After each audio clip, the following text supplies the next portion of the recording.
প্রিয় শিক্ষার্থীরা, good afternoon সবাইকে। আশা করি সবাই ভালো আছো, সুস্থ আছো আর স্বাস্থ্যবিধি মেনে বাসায় আছো। আজকে আমি তোমাদের সপ্তম অধ্যায় নিয়ে আলোচনা করব। যে অধ্যায়ের নাম হচ্ছে, তোমরা জানো নিশ্চয়, গ্যাসীয় বিনিময় অর্থাৎ এক্সচেঞ্জ অফ গ্যাসেস।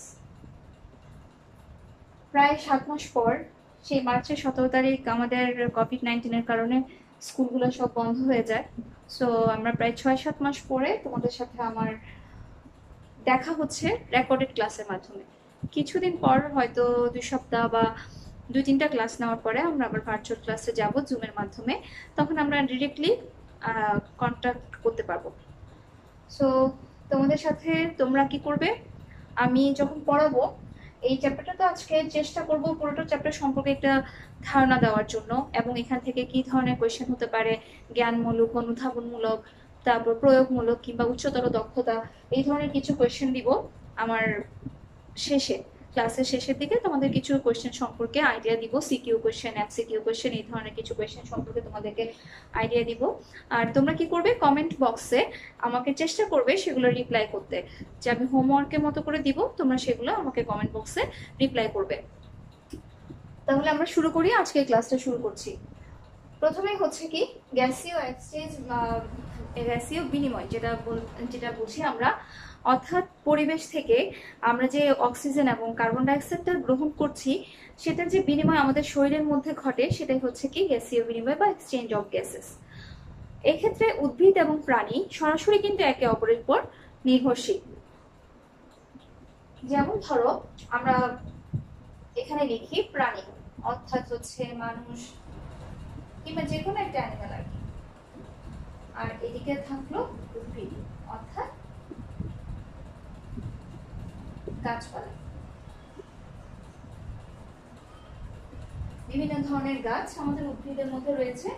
এখন আমরা কি করি, গাছ থেকে হচ্ছে আমরা অক্সিজেনটা পাই, আর আমরা যে কার্বন ডাইঅক্সাইডটা ত্যাগ করছি সেটা হচ্ছে কে গ্রহণ করে নিচ্ছে, সেটা গ্রহণ করে নিচ্ছে উদ্ভিদ। অর্থাৎ উদ্ভিদ এবং প্রাণী একে অপরের উপর নির্ভরশীল। উদ্ভিদ কেন গ্রহণ করে নিচ্ছে, উদ্ভিদও গ্রহণ করছে তার খাদ্য তৈরির জন্য, অর্থাৎ সালোকসংশ্লেষণ প্রক্রিয়ায় যে সে খাদ্য তৈরি করে। সো সেখানে কিন্তু কার্বন ডাইঅক্সাইড হচ্ছে একটি মূল উপাদান হিসেবে কাজ করে।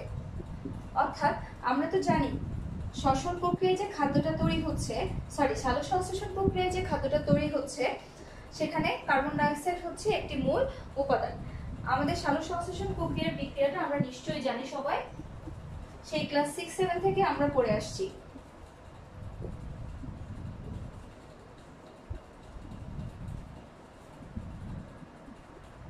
কার্বন ডাইঅক্সাইড মিলিত হয় এবং সেখানে প্রভাবক হিসেবে কাজ করে কি, সূর্যালোক। সূর্যালোক ছাড়া কিন্তু সালোকসংশ্লেষণ হবে না।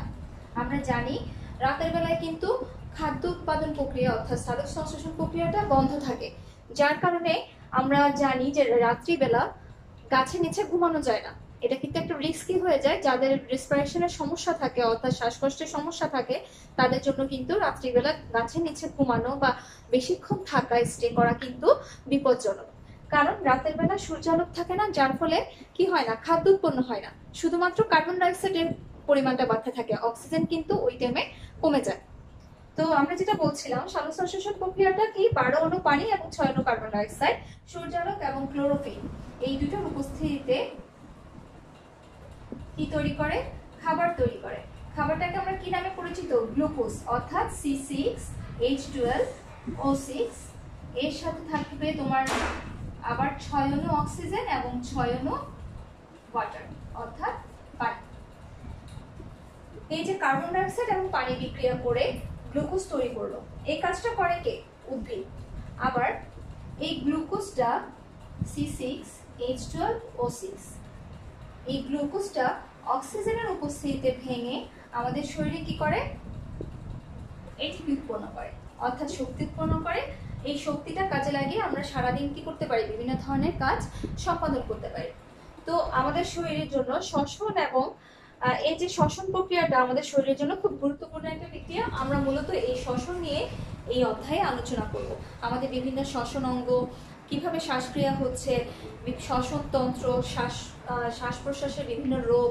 এই যে আমি তোমাদের একটা মূল আলোচ্য বিষয়গুলো কিন্তু লিখে দিয়েছি। এই চ্যাপ্টারের মূল আলোচ্য বিষয়গুলো কি কি?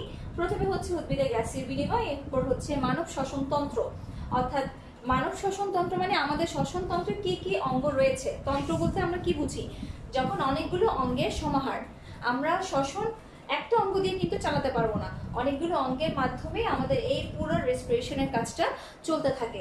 অনেকগুলো অঙ্গ যখন একত্রিত হয়ে কোনো কাজ সম্পাদন করে তখন তাকে আমরা কি বলছি? তন্ত্র বলছি। এখান থেকেও কিন্তু আমরা একটা কোয়েশ্চেন পাই, অর্থাৎ একটা তোমার কি জ্ঞান এবং অনুধাবনমূলক একটা কোয়েশ্চেন পাই, যেটা হচ্ছে তন্ত্র এবং অঙ্গের মধ্যে কি পার্থক্য কি। অর্থাৎ তন্ত্র বলতে কি বুঝি, অঙ্গ বলতে কি বুঝি, তন্ত্রের কাজ কি, অঙ্গের কাজ কি। এগুলো কিন্তু আমরা জ্ঞান এবং অনুধাবনমূলক প্রশ্নের মধ্যে রাখতে পারি। এরপর আছে শ্বাসক্রিয়া, কিভাবে আমরা শ্বাস প্রশ্বাসটা আমাদের অক্সিজেন কিভাবে বের ঢুকছে বা কার্বন ডাইঅক্সাইড কিভাবে আমরা নিঃসরণ করছি, অর্থাৎ এই শ্বাসক্রিয়া সম্পর্কে আমরা পড়বো। নেক্সট হচ্ছে শ্বাসনালী সংক্রান্ত বিভিন্ন ধরনের রোগ, অর্থাৎ আমাদের যে কমন যে রোগগুলো, আমাদের রেসপিরেটরি ট্র্যাক্টের যে কমন রোগগুলো সেগুলো সম্পর্কে আমরা পড়বো। যেমন হচ্ছে আমাদের বইয়ে আছে অ্যাজমা বা হাঁপানি, ব্রঙ্কাইটিস, নিউমোনিয়া, যক্ষা, এরপর হচ্ছে ফুসফুস ক্যান্সার বা লাং ক্যান্সার। এই রোগগুলো সম্পর্কে আমরা কিছুটা ধারণা পাবো, অর্থাৎ এই রোগগুলো কেন হয়, রোগগুলার লক্ষণ কি কি, যে কি কি লক্ষণ দেখা দিলে আমরা বুঝবো যে আমার অ্যাজমা হয়েছে বা আমার যক্ষা হয়েছে। এই লক্ষণগুলো সম্পর্কে আমরা একটু পড়বো। তারপর হচ্ছে ক্যান্সারের লক্ষণগুলো সম্পর্কে পড়বো। এরপর হচ্ছে প্রতিকার এবং প্রতিরোধ, যে আমরা নিশ্চয়ই জানি প্রতিকার কি, প্রতিরোধ কি। তো এগুলো সম্পর্কে একটু পড়বো, কি কি করলে আমরা এ থেকে রক্ষা পেতে পারি। আমাদের হয়তো রোগগুলো হয়ে যায়, তো আমরা তখন কি কি করবো যার ফলে এই রোগগুলো থেকে আমরা কিওর হতে পারবো, সেটা হচ্ছে প্রতিকার। আর প্রতিরোধ মানে কি, আমরা যাতে কিছু সতর্কতা অবলম্বন করব যাতে আমাদের এই রোগগুলো না হয়। সো আমরা এগুলো সম্পর্কে এই অধ্যায়ে ডিটেলস আলোচনা করব।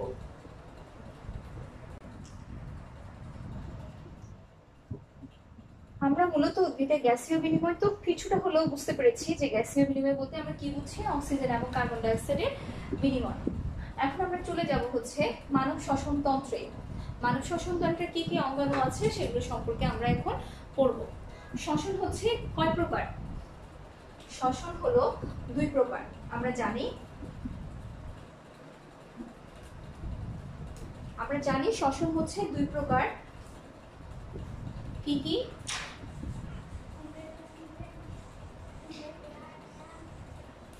অন্তঃশ্বসন অর্থাৎ ইন্টারনাল রেসপিরেশন, আরেকটা হচ্ছে বহিঃশ্বসন বা এক্সটার্নাল রেসপিরেশন। অন্তঃশ্বসন এবং বহিঃশ্বসনের মধ্যে বেসিক পার্থক্যটাই শুধু তোমাদেরকে আমি বলছি, কারণ এটা ডিটেইলস সম্পর্কে আমরা পরে পড়বো, অন্তঃশ্বসন বহিঃশ্বসন। এখন তোমাদের জাস্ট বেসিক পার্থক্যটা বলি। বহিঃশ্বসন হচ্ছে আমরা পরিবেশ থেকে যে কি গ্রহণ করি, অক্সিজেনটা যে গ্রহণ করি সেটা আমাদের ফুসফুসে যাবে, এটা হচ্ছে বহিঃশ্বসন। অর্থাৎ ফুসফুস পরিবেশ থেকে অক্সিজেন রিসিভ করবে, আর পরিবেশ কি করবে, ফুসফুস পরিবেশ থেকে অক্সিজেন রিসিভ করবে, আর ফুসফুসের যে কার্বন ডাইঅক্সাইডটা সেটা যাবে হচ্ছে পরিবেশে। এটাই হচ্ছে মূলত কি বহিঃশ্বসন। অর্থাৎ ফুসফুস পরিবেশ থেকে, অর্থাৎ গাছপালা থেকে, উদ্ভিদ থেকে অক্সিজেনটা গ্রহণ করবে, আর আমাদের ফুসফুসে যে কার্বন ডাইঅক্সাইড বা আমাদের শরীরে যে কার্বন ডাইঅক্সাইডটা উৎপন্ন হচ্ছে সেটা নাসারন্ধ্র মাধ্যমে সেটাকে কোথায় চলে যাবে, পরিবেশে চলে যাবে। এটা হচ্ছে বহিঃশ্বসন। আর অন্তঃশ্বসন হচ্ছে আমাদের শরীরের মধ্যে যেই অক্সিজেনটা ঢুকলো সেই অক্সিজেনটা কোথায় যাবে, রক্তে যাবে, রক্তের মাধ্যমে সে সারা শরীরে সার্কুলেট হবে। পুরো শরীরে তো আমাদের রক্তের মধ্য দিয়ে বিভিন্ন ধরনের জিনিসগুলো পরিবাহিত হচ্ছে। সো এই যে আমরা অক্সিজেনটা পরিবেশ থেকে গ্রহণ করি, সেই অক্সিজেনটাই ফুসফুস থেকে রক্তে যাবে হচ্ছে অন্তঃশ্বসনের মাধ্যমে, আবার রক্ত থেকে কার্বন ডাইঅক্সাইডটা ফুসফুসে আসবে অন্তঃশ্বসনের মাধ্যমে। অর্থাৎ অন্তঃশ্বসন হচ্ছে আমাদের শরীরের মধ্যে যে শ্বসনের প্রক্রিয়াটা ঘটবে সেটাই হচ্ছে মূলত অন্তঃশ্বসন। এখানে পরিবেশের সাথে কোনো ধরনের সম্পর্ক নেই, এটা আমাদের জাস্ট শরীরের মধ্যে যে ক্রিয়া বিক্রিয়াগুলো ঘটবে সেটাই হচ্ছে অন্তঃশ্বসন। অর্থাৎ ফুসফুস থেকে অক্সিজেনটা যাবে কোথায়, রক্তে, আর রক্ত থেকে কার্বন ডাইঅক্সাইডটা আসবে ফুসফুসে, এটাই হলো অন্তঃশ্বসন। এখন আমরা শ্বসন অঙ্গগুলো সম্পর্কে জানবো, অর্থাৎ টোটাল শ্বসন তন্ত্র সম্পর্কে জানবো। এখানে একটা ছবি এঁকে রেখেছি তোমাদের জন্য। দেখো ছবিটার প্রথমে বোঝা যাচ্ছে নিশ্চয় এটা হচ্ছে একটা মানুষের মুখায়ব আঁকার চেষ্টা করেছি। সো এখানে প্রথমে হচ্ছে মানুষের মাথা আছে, যেখানে এটা হচ্ছে নাক বা নাসারন্ধ্র, যেটা দিয়ে কি করি আমরা, যেটা দিয়ে আমরা বাতাস গ্রহণ করি। এটা হচ্ছে আমাদের মূল শ্বসন অঙ্গ। এই একটা মাত্র এইটার মাধ্যমে আমরা কি করি, এই নাসারন্ধ্র বা নাসা ছিদ্রর মাধ্যমে আমরা কি করি, পরিবেশ থেকে অক্সিজেন বা গ্যাসীয় পদার্থটা গ্রহণ করি। অক্সিজেন থাকবে বা নাইট্রোজেন থাকবে, কার্বন ডাইঅক্সাইড থাকবে, সবকিছু থাকবে, অর্থাৎ গ্যাসীয় যে পদার্থগুলো সেগুলো আমরা গ্রহণ করি হচ্ছে নাসারন্ধ্রের মাধ্যমে। নাসারন্ধ্রের মধ্যে রয়েছে কি, কিছু লোমকূপ রয়েছে, যেগুলো কি করে, লোমকূপ আছে, শ্লেষা জাতীয় পদার্থ আছে, যেগুলো কি করে সব ধরনের পার্টিকেল আমাদের শরীরের মধ্যে ঢুকতে দেয় না। অর্থাৎ শুধুমাত্র গ্যাসিয়াস পদার্থগুলো ঢুকতে পারে, অন্য যে পদার্থগুলো থাকে, আমরা যখন শ্বাস নিই তখন কি হয়, বিভিন্ন ধরনের পদার্থ আমাদের নাকে ঢুকে যেতে পারতো। যে বায়ুতে তো অনেক কিছু ভাসে, তোমার যে তুলা ভাসে কিংবা আর এই ধরনের হালকা জিনিস ভাসে, যেগুলো আমরা কি করি শ্বাস প্রশ্বাসের সময় হয়তো ঢুকে যেতে পারতো, কিন্তু আমাদের নাকের মধ্যে অর্থাৎ নাসারন্ধ্রের ভিতরে যে লোম জাতীয় পদার্থ আছে সেগুলো ফিল্টারের কাজ করে, সবকিছু আমাদের ভেতর ঢুকতে দেয়। আবার অনেক সময় দেখা যায় কি, আমরা যদি শীত প্রধান অঞ্চলগুলোতে বেড়াতে যাই বা সেখানে কি হয় প্রচুর ঠান্ডা, তো সেই ঠান্ডা বাতাস যখন আমাদের শরীরের মধ্যে ঢুকে আমরা কিন্তু ওই সিচুয়েশনের সাথে নিজেদেরকে খাপ খাইয়ে নিতে পারি। অর্থাৎ এই নাসারন্ধ্রের মধ্যে এমন কিছু পদার্থ রয়েছে যেগুলো কি করে, এই ঠান্ডা বাতাসগুলোকেও কি করবে, তোমার ঠান্ডা বাতাসগুলোকে একটু আর্দ্র বা একটু উষ্ণ করে আমাদের শরীরের ভিতরে ঢুকায়, যার ফলে কি হয় আমরা সহজে ঠান্ডার জনিত বিভিন্ন সমস্যা আক্রান্ত যাতে হতে না পারি। তো নাসারন্ধ্র আমাদের এই কাজটা করে। এরপর নাসারন্ধ্রের পরে আছে কি গলবিল, যেটার মধ্য দিয়ে বাতাসটা কোথায় যাচ্ছে, ভেতরে যাচ্ছে, গলবিল। গলবিলের পরে আছে ষড়যন্ত্র। আচ্ছা, আমাদের বইয়ে কিন্তু প্রতিটা পার্টের পাশে তোমাদের কি দেওয়া আছে, ইংলিশ নামটাও দেওয়া আছে। সো তোমরা এটাও পড়ার চেষ্টা করবে, কারণ অনেক সময় তোমাদের ধরো যে জ্ঞানমূলক বা উদ্ভাবনমূলক কোয়েশ্চেনগুলো হয় তখন লেখা আসে যে ফ্যারিংস কি বা ল্যারিংস কি, এই ধরনের কোয়েশ্চেন আসতে পারে। তো আমরা যাতে কনফিউজড হয়ে না যাই এই জন্য আমাদের বইয়ে কিন্তু গলবিলের পাশেই লেখা আছে ফ্যারিংস, ষড়যন্ত্রের পাশে লেখা আছে ল্যারিংস। তো আমরা চেষ্টা করব একটু মনোযোগ দিয়ে যাতে আমরা ইংলিশ ওয়ার্ডগুলো একটু দেখি। তো গলবিলের পরে আছে ষড়যন্ত্র। ষড়যন্ত্রের পর এই যে দেখছো রিং রিং কিছু পার্ট, সেগুলোকে বলছে আমরা কি ট্রাকিয়া। এইগুলো হচ্ছে মূলত হচ্ছে কি কার্টিলেজ দিয়ে বা তরুণাস্থি দ্বারা গঠিত, যার ফলে ট্রাকিয়া কি হয় না, কখনো চুপসে যায় না।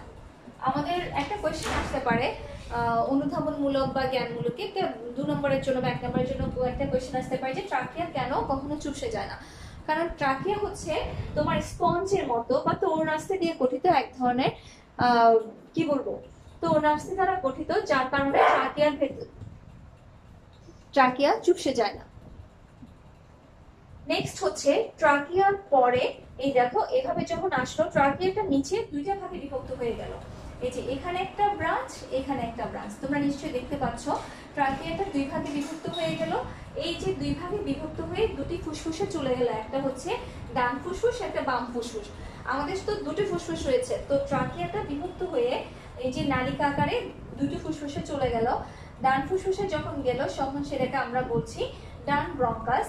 আবার বাম ফুসফুসেও যখন আসবে সেম জিনিস, কিন্তু আমাদের বাম ফুসফুসেও আছে, আমি শুধু ডান ফুসফুসের পিকচারটাই তোমাদের জন্য এঁকেছি, কারণ এখানেও তোমার ব্রঙ্কাস আছে, অ্যালভিউলাস আছে, তারপর প্লুরা আছে, সবকিছুই আছে। সো আমি একদিকে এঁকে তোমাদেরকে বোঝানোর চেষ্টা করছি। তো ব্রঙ্কাস, এই যে এখানে ট্রাকিয়াটা যে 2 ভাগে বিভক্ত হয়ে গেল, এটাকে বলছি আমরা ব্রঙ্কাস। এরপর ব্রঙ্কাস গুলো কি করছে, ব্রঙ্কাস থেকে আবার এখানে শাখা প্রশাখা বের হয়েছে। দেখো কতগুলো শাখার মতো অঙ্গ বের হয়েছে, যেগুলোকে আমরা বলছি ব্রঙ্কিউল। ব্রঙ্কিউলের মধ্যে অসংখ্য কি রয়েছে, এই যে ফুল ফুল কিছু জিনিস দেখছো, এগুলোকে বলা হচ্ছে অ্যালভিউলাস। মূলত এই অ্যালভিউলাস গুলোই কি করে আমাদের শ্বাসক্রিয়াকে সচল রাখে। এই অ্যালভিউলাস বা অ্যালভিউলের মধ্য দিয়ে কি হয়, বিভিন্ন রক্তনালী অর্থাৎ কৈশিক জালিকা, শিরা, ধমনী অ্যালভিউলাসের মধ্য দিয়ে রক্তগুলোকে পরিবাহিত করে। তারপর আছে হচ্ছে এই যে পুরা ফুসফুসটাকে যে একটা পর্দা দিয়ে আবরণ হিসেবে, এই যে আবরণটা, এই যে সব জিনিসগুলোকে একটা আবরণের মধ্য দিয়ে ধারণ করে রেখেছে, যেটাকে আমরা বলছি এই যে প্লুরা পর্দা। তারপর এখানে একটু খালি অংশ আছে যেটাকে আমরা বলছি প্লুরা গহ্বর।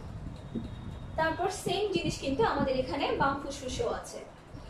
আর এই তোমার যে দুটি ফুসফুস, একটি হচ্ছে ডান ফুসফুস এবং বাম ফুসফুস, এর নিচে রয়েছে হৃৎপিণ্ড বা হৃদযন্ত্র।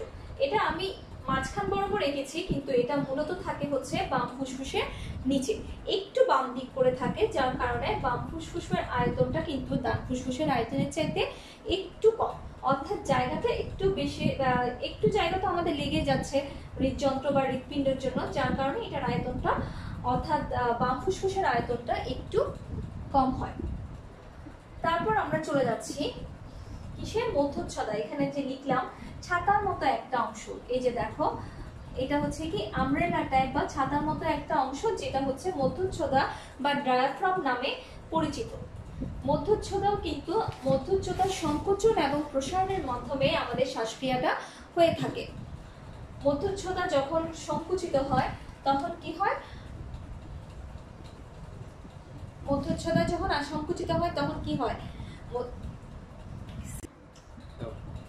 মধ্যচ্ছদা হচ্ছে কি তোমাদেরকে আগেই বলেছি, মধ্যচ্ছদা হচ্ছে আমব্রেলা টাইপ অর্থাৎ ছাতার মধ্যে একটি অংশ, যেটা কি করে আমাদের বক্ষ গহ্বর এবং উদর গহ্বর। উদর গহ্বর কি আমাদের এখানে নিচে কিন্তু আরো অনেক পার্ট আছে, নিচে আমাদের কিডনি আছে, ইন্টেস্টাইন আছে, তারপর হচ্ছে আর যে যে পার্টগুলো আছে আর কি আমাদের শরীরে, সেগুলোকে আমরা উদর গহ্বরে রেখেছি। তো উদর গহ্বরের যে পার্টগুলো আছে সেগুলোর সাথে বক্ষ গহ্বরের যে একটা ডিফারেন্স বা একটা মাঝখানে যে মাঝখানে একটা ডিভাইডার হিসেবে কাজ করছে হচ্ছে মধ্যচ্ছদা বা ডায়াফ্রাম। তো এই মধ্যচ্ছদা কিন্তু মূলত আমাদের শ্বাস প্রশ্বাসটাকে নিয়ন্ত্রণ করছে। তোমাদের একটা কথা বলতে ভুলে গেছি, সেটা হচ্ছে আমাদের বইয়ে কিন্তু একটা জিনিস দেওয়া আছে, সেটা হচ্ছে ফুসফুসের কালারটা কিন্তু দেওয়া আছে। ফুসফুসটা হচ্ছে আমাদেরকে একটু লালচে রঙের, একটা ফুসফুসের কালারটা হচ্ছে একটু লালচে রঙের, যেটা আমি স্কিপ করে চলে গেছি, এখন মনে পড়লো তোমাদেরকে আবার বলে দিলাম। আর ফুসফুস হচ্ছে, ডান ফুসফুস হচ্ছে 3 ভাগে বিভক্ত। তোমাদেরকে আগেই বলেছি যে আমাদের হৃৎপিণ্ডটা থাকে হচ্ছে বাম ফুসফুসের নিচে, সো বাম ফুসফুসের আয়তনটা একটু কম সেটা বলেছি। তো বাম ফুসফুসটা হচ্ছে 2 ভাগে বিভক্ত আর ডান ফুসফুসটা হচ্ছে 3 ভাগে বিভক্ত। আচ্ছা, এখন মধ্যচ্ছদা নিয়ে যেটা আমরা বলছিলাম, মধ্যচ্ছদা কিভাবে শ্বাসক্রিয়াটা নিয়ন্ত্রণ করে। তো এই যে আমাদের 3 নম্বর পয়েন্টে আমরা চলে গেলাম। মানব শ্বসনতন্ত্রের পার্টগুলো তো আমরা মোটামুটি পড়েছি। তোমরা বইটা যদি একটু পড়ো, একটু নিজেরা আরেকটু পড়ো, দেখবে আমার কথাগুলোর সাথে মোটামুটি মিল আছে। এবং আরো কিছু কথা আছে, যেমন গলবিল হচ্ছে নলাকার একটি অংশ, তারপর কি কি নিয়ে, কার্টিলেজ নিয়ে গঠিত, এগুলো কিন্তু তোমরা বইটা পড়লে আরেকটু ডিটেলস পাবা। তারপর আমি এখন শ্বাসক্রিয়াটাতে চলে যাচ্ছি, মধ্যচ্ছদা কিভাবে আমাদের শ্বাসক্রিয়াটা নিয়ন্ত্রণ করছে সেটাতে আমি চলে যাচ্ছি, অর্থাৎ আমাদের শ্বাসক্রিয়া কিভাবে হয়। মধ্যচ্ছদা যখন কি হয়, মধ্যচ্ছদা ধরো এটা হচ্ছে মধ্যচ্ছদা, তো বা ডায়াফ্রামটা যখন সংকুচিত হয় অর্থাৎ নিচের দিকে নেমে যায়, তখন উপরের দিকে কি আছে, আমাদের বক্ষ গহ্বর আছে। তো তখন বক্ষ গহ্বরের আয়তনটা বেড়ে যাবে, একটা সংকুচিত হলে আরেকটা প্রসারিত হবে, খুব স্বাভাবিক। তো আমাদের যদি মধ্যচ্ছদাটা সংকুচিত হয়ে যায়, বক্ষ গহ্বরের আয়তন বেড়ে যাবে। বক্ষ গহ্বরের আয়তন যখন বেড়ে যায়, আমাদের বক্ষ গহ্বরের ভেতরে যে বায়ুর চাপটা আছে সেটা কি হয়ে যায়, কমে যায়। তো আর কিন্তু পরিবেশে তখন বায়ুর চাপটা বেড়ে যায়, অর্থাৎ পরিবেশে বায়ুর চাপ তখন বেশি থাকে আর আমাদের শরীরে অর্থাৎ বক্ষ গহ্বরে বায়ুর চাপটা কম থাকে। এই দুটোর মধ্যে সমতা মেনটেনের জন্য তখন কি হয়, আমরা বায়ু থেকে অক্সিজেন গ্রহণ করি। তখন শ্বাস নিয়ে আমরা বায়ু থেকে অক্সিজেনটা গ্রহণ করছি, অর্থাৎ মধ্যচ্ছদা যখন সংকুচিত হয়, বক্ষ গহ্বর যখন প্রসারিত হয়, তখন বায়ু এবং আমাদের শরীরে বক্ষ গহ্বরের বায়ুর চাপটা সমতা রাখার জন্য আমরা অক্সিজেন সমৃদ্ধ রক্তটা গ্রহণ করছি। আবার কি হয়, ঠিক অপোজিট কাজটা হচ্ছে আমরা কার্বন ডাইঅক্সাইড ছাড়ার ক্ষেত্রে। তখন কি হয়, মধ্যচ্ছদাটা প্রসারিত হয়, আমরা যখন প্রশ্বাস অর্থাৎ নিঃশ্বাস ত্যাগ করি, তখন কি হয়, আমাদের মধ্যচ্ছদাটা প্রসারিত হচ্ছে উপরের দিকে, বক্ষ গহ্বরের আয়তনটা কমে যাচ্ছে। তখন বক্ষ গহ্বরের বায়ুর চাপটা বেড়ে যায় আর বাইরের পরিবেশের বায়ুর চাপটা কম হয়। তখন আমরা কি করি, আমাদের শরীর থেকে কার্বন ডাইঅক্সাইড সমৃদ্ধ যে বাতাসটা সেটা আমরা কোথায় ছেড়ে দিই, পরিবেশে ছেড়ে দিই। তখন আমরা শ্বাসটা ছেড়ে দিই। এভাবে সারাক্ষণ কিন্তু আমাদের শ্বাস প্রশ্বাসটা চলতে থাকে, আমরা চাই বা না চাই এই প্রসেসিংটা সারাক্ষণই চলতে থাকে। এবং এই প্রসেসিং এর উপরে, এই প্রক্রিয়ার উপরে কিন্তু আমরা মানব জাতি বেঁচে আছি। এই হচ্ছে শ্বাসক্রিয়ার মূল স্টেপ, এটা কিন্তু তোমরা বই পড়লে আমি যা বলেছি ঠিক তাই বই পড়লে আরেকটু ক্লিয়ার হবে। নেক্সট হচ্ছে শ্বাসনালী সংক্রান্ত বিভিন্ন রোগ। এই যে শ্বাসনালী সংক্রান্ত তোমাদেরকে প্রথমেই বলেছিলাম যে এই রোগগুলো হচ্ছে শ্বাসনালী সংক্রান্ত, আমাদের বইয়ে দেওয়া আছে শ্বাসনালী সংক্রান্ত বিভিন্ন রোগ। এছাড়াও আরো অনেক রোগ আছে শ্বাসনালী সংক্রান্ত। এই যে কোভিড-19 এটাও তো কিন্তু আমাদের মূলত এফেক্ট করে রেসপিরেটরি সিস্টেমকে কিন্তু এফেক্ট করছে। সো আমরা নিশ্চয়ই অদূর ভবিষ্যতে এই রোগগুলোর সাথে কোভিড-19 সম্পর্কেও আরো অনেক কিছু জানবো, পড়বো। সো আমাদের বই এখন যেগুলো আছে সেগুলো সম্পর্কে আমরা আপাতত একটু পড়ি। যেমন প্রথমে আছে হচ্ছে অ্যাজমা বা হাঁপানি। এটা হচ্ছে শ্বাসকষ্টের একটি কমন রোগ। অনেক মানুষেরই এই হাঁপানি বা অ্যাজমা, দৌড়াতে পারে না বা সাঁতার কাটতে পারে না, এই টাইপের হতে পারে অ্যাজমা বা হাঁপানি। এগুলোর লক্ষণ আমাদের বইয়ে অনেকগুলি লক্ষণ দেওয়া আছে। সো এখান থেকে আমি তোমার মধ্যে মূলত থাকবে কি, তোমার জ্বর থাকতেও পারে নাও থাকতে পারে, কিন্তু খুব কাশি থাকবে, কাশির সাথে হয়তো শুকনো কফ বের হবে। তারপর ধরো তুমি যখন শ্বাস নিবা তখন জোরে জোরে শ্বাস করে একটা আওয়াজ হবে বা সাউন্ড, শব্দ হবে। তারপর তোমার পাঁজরগুলো, বুকের পাঁজরগুলো তখন খুব স্পষ্টভাবে দেখা দিবে। এই ধরনের কিছু লক্ষণের কথা আমাদের বইয়ে দেওয়া আছে। আর এই শ্বাসকষ্টের রোগগুলো কেন হয়, অর্থাৎ কি কারণে হইতে পারে, যেমন হচ্ছে অনেকের বিভিন্ন খাবারে অ্যালার্জি আছে, যেমন কেউ কারো চিংড়িতে অ্যালার্জি আছে, কারো ধরো বেগুনে অ্যালার্জি আছে, অনেকে অ্যালার্জি জাতীয় খাবারগুলো খেতে পারে না। এই অ্যালার্জি জাতীয় খাবার খেলে কি হয়, আমাদের এই হাঁচি কাশি এগুলো বেড়ে যায়, তখন আমাদের নিঃশ্বাস নিতেও সমস্যা হয়ে যায়। সো অ্যালার্জি জাতীয় খাবার খেলে, আবার ধরো বায়ু দূষণ, আমরা তো খুব মানে কি বলবো অনেক বেশি বায়ু দূষণের মধ্যে থাকি। তো এখন হয়তো আমরা ইউজুয়ালি মাস্ক ইউজ করছি, কিন্তু একটা টাইমে আমরা মাস্ক ছাড়া রেগুলার আসা যাওয়া করেছি। তো বায়ুতে যে পার্টিকেল গুলো থাকে সব তো আর তোমার ভালো জিনিস থাকে না যে সবসময় ধরো পিওর অক্সিজেন বা নাইট্রোজেন এগুলো থাকছে, তা তো না। বিভিন্ন ধরনের পার্টিকেল বায়ুর সাথে মিশে যাচ্ছে। এগুলো যদি আমাদের শরীরে ওই অক্সিজেন বা শ্বাস গ্রহণের সময় যদি ঢুকে যায়, এইগুলো থেকে আমাদের ইনফেকশন হয়ে যেতে পারে। সো এইসব কারণে আমাদের মূলত শ্বাস যে রেসপিরেটরি ট্র্যাক্টের যে ডিজিজগুলো বা রোগগুলো মূলত এই কারণেই হতে পারে। সবগুলো রোগের কারণ কিন্তু মূলত একই। তো এরপরে হচ্ছে তোমার কি কি প্রতিকার। প্রতিকার হচ্ছে আমার যখন হাঁপানি হবে তখন আমি অ্যালার্জিযুক্ত খাবারগুলো খাবো না, যে এসব খাবার খেলে আমার হাঁচি কাশির উদ্রেক হবে এগুলো খাবো না। তারপর ধরো এই অনেকের অভ্যাস আছে ধূমপান করা কিংবা এই সাদা পাতা পান খাওয়া, এগুলো আমি পরিহার করার চেষ্টা করব, আমরা যত সম্ভব পরিহার করার চেষ্টা করব। সো এইগুলো হচ্ছে কি। তারপর হচ্ছে ডাক্তার, যদি খুব দেখি যে হাঁপানিটা খুব বেশি খারাপ অবস্থায় চলে গেছে তখন তো অবশ্যই ডাক্তারের পরামর্শ নিতে হবে, এবং ডাক্তারের পরামর্শ অনুযায়ী আমাদেরকে কি করতে হবে, ওষুধটা খেতে হবে। ব্রঙ্কাইটিস হচ্ছে তোমার কি, ব্রঙ্কাইটিস হচ্ছে ঠিক সেম হাঁপানির মতোই একটা অসুখ, তোমার শ্বাসকষ্টের একটা অসুখ, এটারও ঠিক সেম কাজই। তোমাকে একই ধরনের প্রতিকার এবং প্রতিরোধ ব্যবস্থাগুলো মেনে নিতে হবে। তুমি আগে থেকে যদি ধরো ধূমপান করলা না বা বাইরে গেলে মাস্ক পরিধান করলা অথবা অ্যালার্জিযুক্ত খাবারগুলো খেলা না, প্রথম থেকে যদি তুমি সতর্ক থাকো, অর্থাৎ আমরা জানি প্রিভেনশন ইজ বেটার দ্যান কিউর। তারপর হচ্ছে নিউমোনিয়া। নিউমোনিয়ার ক্ষেত্রে হচ্ছে একটা ব্যাকটেরিয়া কিন্তু রেসপন্সিবল এই রোগের জন্য, যে ব্যাকটেরিয়াটার নাম হচ্ছে নিউমোকক্কাস। নিউমোকক্কাস, এই নিউমোকক্কাস নামক ব্যাকটেরিয়ার সংক্রমণে আমাদের কি হয়, নিউমোনিয়া রোগটা হয়ে থাকে। এটা সাধারণত ছোট বাচ্চাদের ক্ষেত্রে বেশি দেখা যায়, নিউবর্ন বেবি কিংবা 3 মাস 7 মাস, অর্থাৎ একদম ছোট বাচ্চাদের ক্ষেত্রে নিউমোনিয়াটা বেশি হয়। আর খুব বয়স্কদের ক্ষেত্রে তাদের যদি ঠান্ডা জনিত রোগ, ঠান্ডা লেগে যায়, যারা ঠান্ডাটা খুব বেশি সহ্য করতে পারে না, বা বাচ্চাদের ক্ষেত্রে নিউমোনিয়াটা, আর বয়স্কদের ক্ষেত্রে নিউমোনিয়াটা বেশি হয়ে থাকে।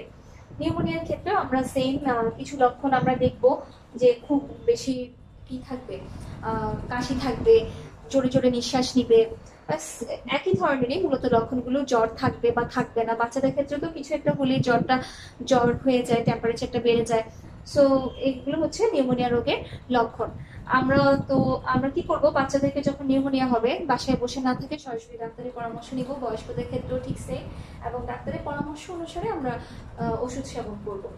আচ্ছা, ব্রঙ্কাইটিসের ক্ষেত্রে একটা কথা বলতে আমি ভুলে গেছি, সেটা হচ্ছে ব্রঙ্কাইটিসের একটা পার্ট আছে বা একটা প্রকার আছে যেটা আমরা ক্রনিক ব্রঙ্কাইটিস নামে পরিচিত। এটা কিন্তু খুব ডেঞ্জারাস আমাদের সবার শরীরের জন্য।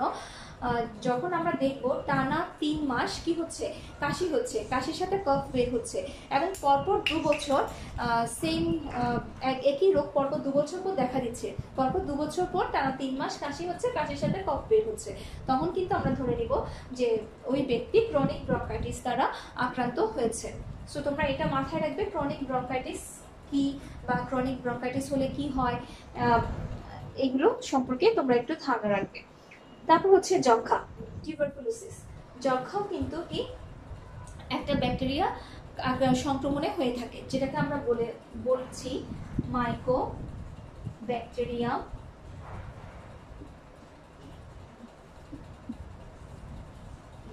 টিউবারকুলোসিস। তোমরা এই জিনিসটা কিন্তু ভুল করবে না, যখন কোনো জীবাণুর নাম সায়েন্টিফিক নাম লিখবে, সায়েন্টিফিক নামের নিচে অবশ্যই কি করবে, হাত দিয়ে আন্ডারলাইন করে দিবে। অনেকে কি করো, তোমরা চেষ্টা করো রোমান ভাবে লিখতে, টানা টানা করে লেখার চেষ্টা করো, তখন নিচে আন্ডারলাইন করো না। আমি যখনই হাতে লিখবো, আমি তো জানি আমি যখন এক্সাম দিচ্ছি আমি হাতে লিখে দিচ্ছি, সেটা যেভাবে লিখি না কেন আমাকে অবশ্যই কি করতে হবে, আন্ডারলাইন করে দিতে হবে। সো এই মাইকোব্যাকটেরিয়াম টিউবারকুলোসিসের কারণে বা এটা হচ্ছে আমাদের যক্ষা রোগের জন্য রেসপন্সিবল। তারপর হচ্ছে যক্ষার ক্ষেত্রে আমরা কি করব, যক্ষার ক্ষেত্রে আবার আমার কিছু পরীক্ষা আছে যেগুলো আমরা বাসায় বসে করতে পারবো না, যার জন্য আমাকে অবশ্যই কোথায় যেতে হবে, হসপিটালে অবশ্যই যেতে হবে। এই টেস্টগুলো কফ পরীক্ষা, তারপর হচ্ছে তোমার আরেকটা কফ পরীক্ষাটা তোমার কিসে করতে হবে, মেডিকেলে গিয়ে করতে হবে। ওখানে আমি কফটা পরীক্ষা করে দেখবো যে মাইকোব্যাকটেরিয়াম টিউবারকুলোসিসের উপস্থিতি আছে কিনা। সো যক্ষা হলেও আমাদের সেম সিমটম দেখা দিবে, কি বলবো, কাশির সাথে কফ থাকবে, তারপর হচ্ছে জোরে জোরে নিঃশ্বাস নিব, এই একই ধরনের সিমটমগুলাই আমরা দেখবো। ক্যান্সারের ক্ষেত্রেও ঠিক সেম, দীর্ঘদিন ধরে কাশি থাকবে বা ব্রঙ্কাইটিস থাকবে বা নিউমোনিয়া থাকবে, জ্বর থাকবে। তখন যখন দীর্ঘদিন ধরে অর্থাৎ দীর্ঘমেয়াদী যখন আমার রেসপিরেটরি ট্র্যাক্টের উপর দীর্ঘমেয়াদী একটা অবস্থান করবে, কাশি জ্বর এগুলো যখন অবস্থান করবে, তখন আমরা বুঝে নিব যে সেটা ক্যান্সারের দিকে যাচ্ছে। তখন আমাকে একটু সাবধান হতে হবে। অবশ্যই আমাকে স্ক্যান, সিটি স্ক্যান, এমআরআই, ফুসফুসের সিটি স্ক্যান, এমআরআই এগুলো করে আমাকে কনফার্ম হতে হবে আমি ক্যান্সার দ্বারা, ফুসফুস ক্যান্সার বা লাং ক্যান্সার দ্বারা আক্রান্ত হচ্ছে কিনা। যাই হোক, মোটামুটি হচ্ছে এই হচ্ছে আমাদের এই চ্যাপ্টারের মূল বিষয় ছিল এগুলি। প্রথমে হচ্ছে গ্যাসীয় বিনিময় কি, তারপর হচ্ছে শ্বসনতন্ত্র, শ্বাসক্রিয়া কীভাবে হচ্ছে, এবং শ্বাসক্রিয়ার শ্বসনতন্ত্রের বিভিন্ন রোগ। তো আমি চেষ্টা করেছি পুরো চ্যাপ্টারটা মোটামুটি পুরো চ্যাপ্টারটা সম্পর্কে তোমাদের একটু আইডিয়া দেওয়ার। তোমরা কতটুকু বুঝতে পেরেছো আমাকে একটু কমেন্ট বক্সে জানাবে। আর কারো যদি কোথাও প্রবলেম থাকে যে ম্যাডাম এই জিনিসটা বুঝিনি বা এই জিনিসটা আরেকবার বললে ভালো হবে, সেটা আমাকে একটু কমেন্ট বক্সে তোমরা লিখবে যে ম্যাডাম এই জিনিসটা আরেকবার হোক, যেমন প্লুরাগহ্বর আরেকবার বুঝিয়ে দেন বা অ্যালভিউলাস আরেকবার বুঝিয়ে দেন, কিংবা তোমার কি গ্যাসীয় বিনিময়টা কিভাবে হচ্ছে, শ্বাসক্রিয়াটা কিভাবে হচ্ছে ম্যাডাম আরেকবার বুঝিয়ে দেন। আমি নেক্সট ক্লাসে ক্লাস শুরুর পূর্বে 5 মিনিট এই রিভিউ ক্লাস নিব। তোমাদের কার কোথায় প্রবলেম আছে আমাকে একটু কমেন্ট বক্সে তোমরা কমেন্ট করবে। এখন আমি কয়েকটা ছোটখাটো কোয়েশ্চেন তোমাদেরকে হোমওয়ার্ক হিসেবে দিচ্ছি, কিছু ধরো জ্ঞানমূলক, অনুধাবনমূলক কিংবা উচ্চতর দক্ষতার এই চ্যাপ্টার রিলেটেড কয়েকটা কোয়েশ্চেন তোমাদেরকে বলছি, যেগুলো তোমরা বাসায় বসে হোমওয়ার্ক করে ফেলবে।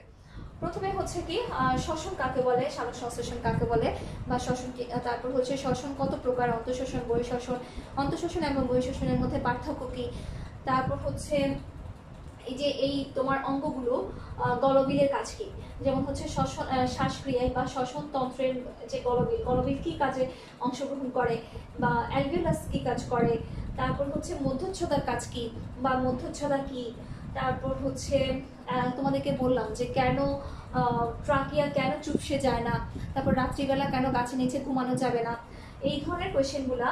তারপর হচ্ছে গ্যাসীয় বিনিময় কিভাবে হবে, যেমন হচ্ছে ধরো অক্সিজেনটা কিভাবে শোষিত হচ্ছে, কার্বন ডাইঅক্সাইডটা কিভাবে রক্তের মধ্যে শোষিত হচ্ছে, অক্সিজেনটা হচ্ছে হিমোগ্লোবিনের সাথে যুক্ত হয়ে অক্সি হিমোগ্লোবিন রূপে শোষিত হচ্ছে, আবার অক্সি হিমোগ্লোবিনটা ভেঙে অক্সিজেন এবং হিমোগ্লোবিন আলাদা হয়ে যাচ্ছে, আবার ধরো কার্বন ডাইঅক্সাইডটা হচ্ছে বাইকার্বনেট রূপে রক্তের মধ্যে মিশে যাচ্ছে, বা সোডিয়াম বাইকার্বনেট এবং পটাশিয়াম বাইকার্বনেট রূপে ত্যাগ হচ্ছে।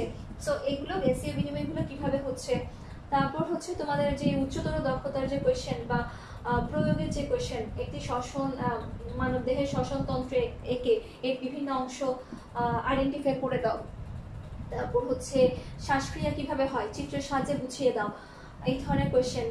তারপর হচ্ছে ধরো রোগগুলো সম্পর্কে একটু ডিটেলস পড়বে, কোন রোগের লক্ষণ কি, কোন রোগের প্রতিকার কি, এগুলো সম্পর্কে একটু পড়বে। তো এই চ্যাপ্টারটা মোটামুটি একটি সোজা চ্যাপ্টার, এখান থেকে তেমন ধরো খুব কঠিন কিছু নেই। সো তোমরা চেষ্টা করবে এই চ্যাপ্টারটা অ্যাট এ গ্লান্স তোমরা বসছো পড়তে, যাতে একবারে তোমরা শেষ করে উঠতে পারো। সো সবাই তোমরা ভালো থাকবে, সুস্থ থাকবে, ইনশাআল্লাহ নেক্সট ক্লাসে আবার দেখা হবে। আর চেষ্টা করবে এই চ্যাপ্টারটা পুরোটা কমপ্লিট করতে।